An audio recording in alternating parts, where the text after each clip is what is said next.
Hello, students. Let's read a chapter from our English textbook, Footprints Without Feet, Chapter 7, The Necklace. Matilda is invited to a grand party. She has a beautiful dress, but no jewelry. She borrows a necklace from a friend and loses it. What happens then? Well, this is a story which teaches us that we must be happy in whatever conditions we are, or it also teaches us a lesson to be honest, not to try to imitate people who are in a better position than us, not to borrow things from friends, and when we lose it, we must be honest enough to go and own up rather than trying to replace the lost article without their knowledge. Read and find out. What kind of a person is Ma'am Loisel? Why is she always unhappy? What kind of a person is her husband? She was one of those pretty young ladies, born as if through an error of destiny into a family of clerks. She had no dowry, no hopes, no means of becoming known, loved, and married by a man either rich or distinguished. And she allowed herself to marry a petty clerk in the office of the Board of Election, in the office of the Board of Education. She was simple, but she was unhappy. She suffered incessantly, feeling herself born for all delicacies and luxuries. She suffered from the poverty of her apartment, the shabby walls, and the worn chairs. All these things tortured and angered her.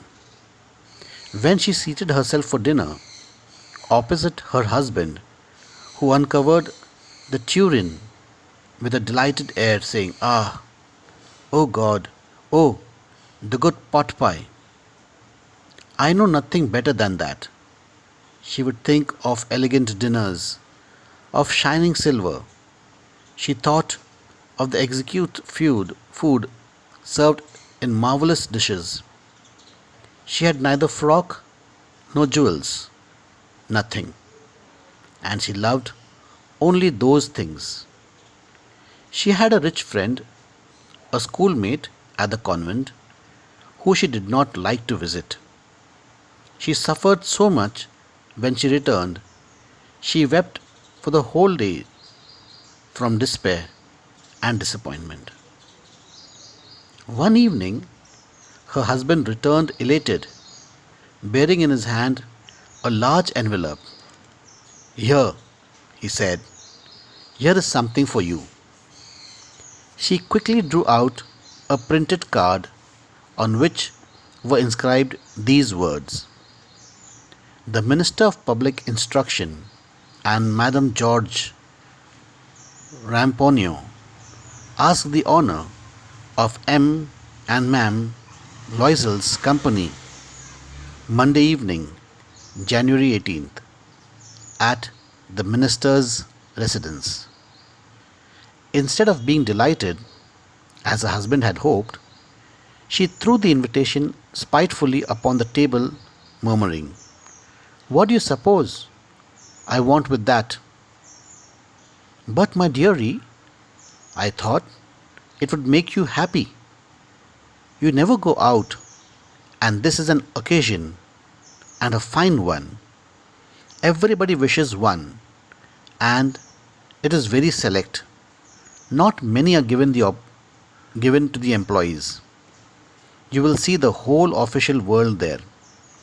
She looked at him with an irritated eye and declared impatiently, "What do you suppose I have to wear to such a thing as that?" He had not thought of that. He stammered, "Why, The dresses you wear when we go to the theater? It seems pretty it seems very pretty to me. He was silent, stupefied in dismay at the sight of his wife weeping. He stammered, "What is the matter? What is the matter?" By a violent effort, she had controlled her vexation and responded in a calm voice, wiping her moist cheeks. "Nothing.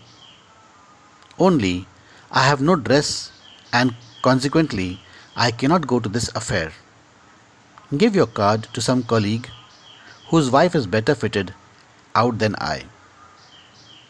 He was grieved but answered, "Let us see, Matilda. How much would a suitable costume cost? Something that would serve for the occasion? Something very simple?" She reflected for some seconds, thinking of the sum that she could ask for without bringing with it an immediate refusal and a frightened exclamation for the economical clerk. Finally she said, in a hesitating voice, "I cannot tell exactly, but it seems to me that 400 francs ought to cover it."